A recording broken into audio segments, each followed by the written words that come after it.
All right, so the Kyle Rittenhouse case is officially over. The jury reached their verdict and they have come to the conclusion that Kyle Rittenhouse is not guilty on all charges. Okay, so I want to get into some of the details surrounding this top to bottom clusterfuck that was this trial. But I mean, understand, if you were following along during this process, then this verdict really shouldn't be all that surprising. And not in the sense that Kyle Rittenhouse had all of the evidence on his side or that, he had some spectacular defense, but really more in the sense that the judge in this case had an absolutely massive and glaring bias throughout this entire process and basically wouldn't let the prosecution make the actual case against Kyle Rittenhouse. And with that being said, okay, on top of that, the prosecution team that they had going after Kyle Rittenhouse on this, they were trash, okay? They were garbage, and they made some pretty major mistakes that I think set them back during this process. But before we get into a lot of those details, I want to just remind you guys about the actual underlying reason why all of this happened, and that is the continued, systemic murder of black and brown people within the United States by U.S. police, okay? So if you guys remember, this is why there were protests in Kenosha that night. So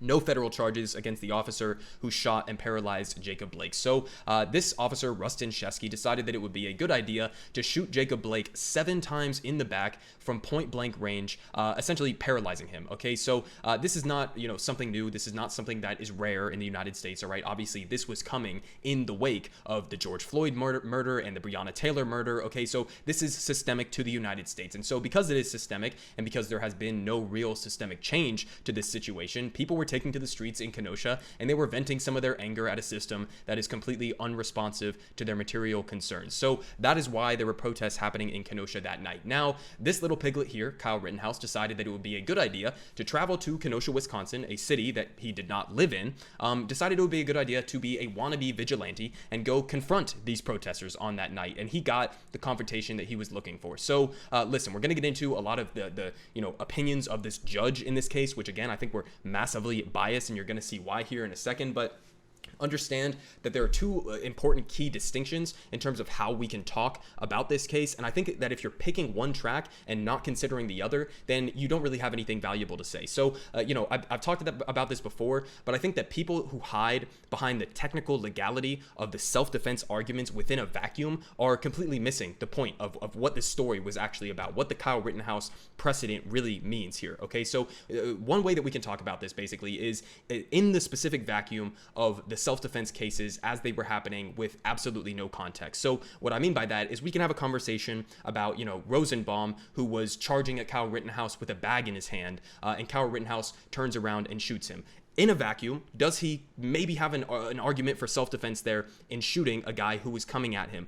Okay, maybe I can grant you that. Does he have a technical, legal self-defense argument in shooting Anthony Huber, who is coming at him with a skateboard? Maybe he has a self-defense argument there because he can just say, listen, this guy was going to hit me with a skateboard in the head. I had reasonable belief to fear for my life, and so I shot him. Okay, does he have self-defense in the Grosskreutz? Okay, so that is the one context that we can have this conversation within a vacuum with no context and analyzing it from that perspective. Now, I don't think that's very valuable. Why? Because, again, in the context that Kyle Rittenhouse was putting himself in this protest, okay, he was the offensive actor. He was going to a city that he didn't live in, strapped with an AR-15 around his chest to go confront protesters. That, in and of itself, is an offensive act. That is offensive behavior. He is looking for an excuse to get a legal kill. Okay, that is a reality of the Kyle Rittenhouse situation. Now, again, you can make the technical self-defense legal claims, but I think that's a pretty weak argument if you're not going to consider the context of everything else that was surrounding what Kyle Rittenhouse did and what his motivations for going there that night may have been. And another part on top of that is,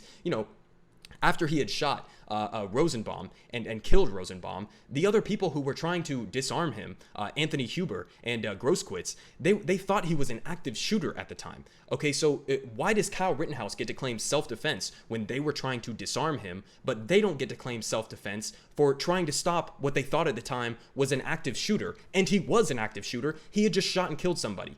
Okay, so this is what I mean by like this double standard here that was not even considered in the case, it seems like. But now let's get into some of how this trial was just a complete joke and really was set to fail from the beginning, okay? Because again, the prosecution was not really allowed to make a fair case against Kyle Rittenhouse. So this was one of the first things that came out that was just laughably ridiculous at face value. So the men who were shot by Kyle Rittenhouse can be called rioters and looters, but not victims, the judge rules. Okay, so this judge said that the victims who were killed can't be called victims, but they can be assigned criminal behavior that none of them had been charged with.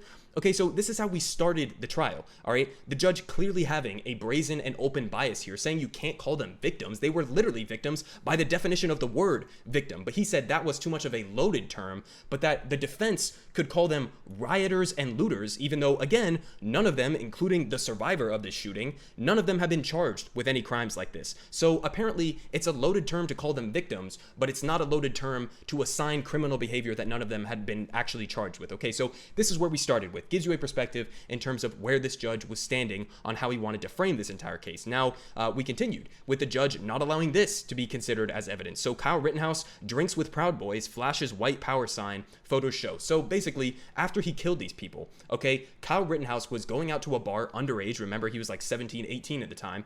And he went to a bar with goddamn Proud Boys and was throwing up the OK white power sign and wearing a shirt that said free as fuck. Now, does that seem like a kid who is like remorseful or feels bad about what he just did? No, of course not. So this would have been something important to show the jury, to be like, look, after, Kyle Rittenhouse gets up on the stage and he has this, a crying fit right in front of everybody and dramatically breaks down as if it was some like traumatic event for him.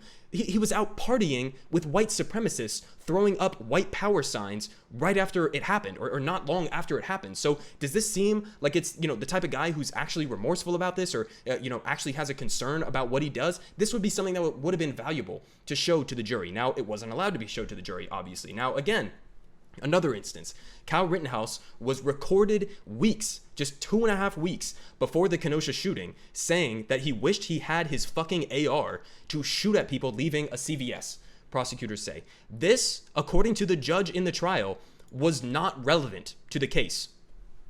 Not relevant to the case. This is him literally saying he wishes he had his AR to go shoot people who he thought was looting. Okay, how the fuck is that not relevant to a case where he went to a different city to confront protesters who he thought were rioters and looters? This is like a one-to-one correlation almost. This is as much of a relevant statement as you could possibly get to provide context for the jury to understand the state of mind of why Kyle Rittenhouse was going to Kenosha that night in the first place. Okay, the judge said this was not relevant. All right, so listen, I don't know how, if you're not going to allow them to bring this to the jury, how you can possibly say that you're giving them a fair chance to paint the entire context of that night. All right, so if the jury doesn't see this and all they see is like, oh, this innocent little white Christian boy, he was just out there trying to defend himself, right? And all these, this rabid mob, they just attacked him, right? If you don't provide the context of him literally weeks before the shooting saying, goddamn, I wish I had my fucking AR so I could shoot people. I mean, that's the whole game right there. So that's why I say this trial was set from the beginning, right? The outcome was obvious from the beginning. If you're not going to allow them to make a fair case against the kid, then obviously he's going to walk free, right? So this is what I mean when it was completely ridiculous. And we had some even like laughable shit about this judge, right? So Trump's theme song basically that he walks out to during his rallies was the judge's ringtone that went off during the trial. The judges, okay, so listen, I mean, this is just, it's laughable. It's laughable at face value. Another thing that I just remembered was during the trial, they brought a witness forward, and the judge, while it was on Veterans Day, basically, he asked, are there any veterans in the crowd? And the only guy who was a veteran, apparently, in the trial was the guy who was about to testify as a witness, and he had the jury get up and clap for the witness, okay? He had the jury get up and clap for the witness.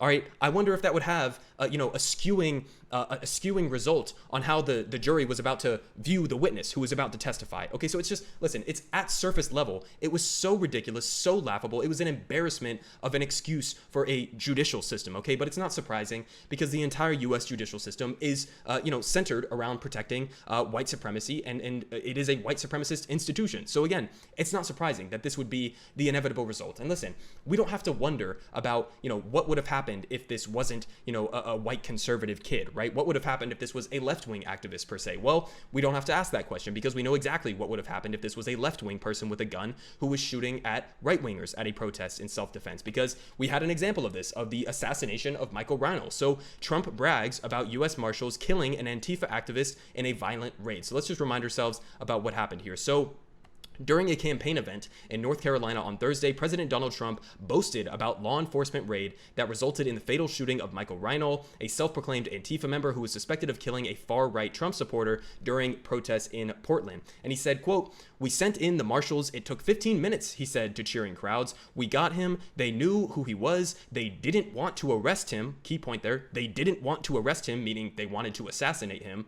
15 minutes, that ended. Okay, so here is Trump bragging about sending U.S. Marshals to go assassinate an Antifa member, an anti-fascist protester who had been accused of shooting and killing a Trump supporter. Okay, so listen, we know exactly the double standard that exists, all right? There's no question in my mind that if it had been a black man that had just done exactly what Kyle Rittenhouse had done, he wouldn't have been able to just peacefully walk past the police that night and go on home, okay? He would have been shot. He would have been killed, and if not on the spot, he would have been killed later, just like Michael Reinl was assassinated by the Trump administration. So listen, we know the double standards that exist, and we know the precedent that this is going to set for armed right-wing lunatics that want to just go around. Apparently now it's okay for these right-wing lunatics to just go around to whatever protest they want around the country, armed to the teeth with military-grade weaponry, and confront left-wing protesters. And then whenever they feel, a little bit nervous or scared in the situation, to just start blasting their way through it. Okay, so that is the precedent that is being set by this case. It's as much of a dangerous precedent as you could possibly ask for. So anytime that there are going to be unfair, unjust police killings of black and brown Americans now, and there are protests in the streets because of it, we're going to have, 50 Kyle Rittenhouses out there who think that they are deputized to go be wannabe vigilantes, and we're just going to see more of this type of shit. So, this is an absolute disaster, not just an embarrassment from a judicial standpoint because the trial was completely, fucked from the beginning. The judge didn't let them make the actual case against Kyle Rittenhouse, but not only that, but now the precedent that is going to be set by this is massively, massively dangerous.